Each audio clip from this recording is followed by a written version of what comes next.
A parte la scarsa quantità, la qualità dell'acqua del Brenta non preoccupa, lo dice Legambiente del Veneto, i cui volontari hanno raccolto campioni di acqua del fiume che sono stati poi analizzati dall'ARPAV.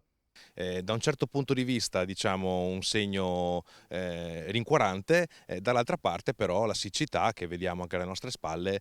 ci dà un messaggio chiaro che gli inquinanti non arrivano al fiume perché non abbiamo l'acqua. Eh, E quali inquinanti vengono valutati maggiormente? Beh, in particolare il dato che noi diamo oggi, che abbiamo monitorato in tutta la campagna, è quello degli Escherichia coli, batteri fecali sostanzialmente, che sono una tipologia di inquinante che ci dà il chiaro segnale di una mancata o scarsa depurazione o dell'apporto troppo importante, diciamo, di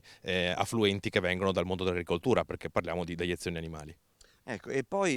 ovviamente immaginiamo dal mondo dell'industria, dal settore secondario e dall'agricoltura, quanto contribuiscono allo stato di salute più o buona salute del nostro Brenta in questo caso. Ecco, quello è uno stato di salute chimico che ci racconta benissimo ARPAV, che noi abbiamo indagato ricercando glifosate e ftalati, quindi uno riconducibile al mondo dell'agricoltura. Il glifosato è un erbicida in particolare, ma anche diciamo, nel mondo nell'ambito urbano purtroppo ancora utilizzato. Gli ftalati invece sono un agente plastificante, quindi utilizzato nel mondo dell'industria. Ma già la stessa ARPAV ci racconta di uno stato chimico su cui porre molta attenzione, perché sono molti gli inquinanti emergenti, così definiti, o prioritari,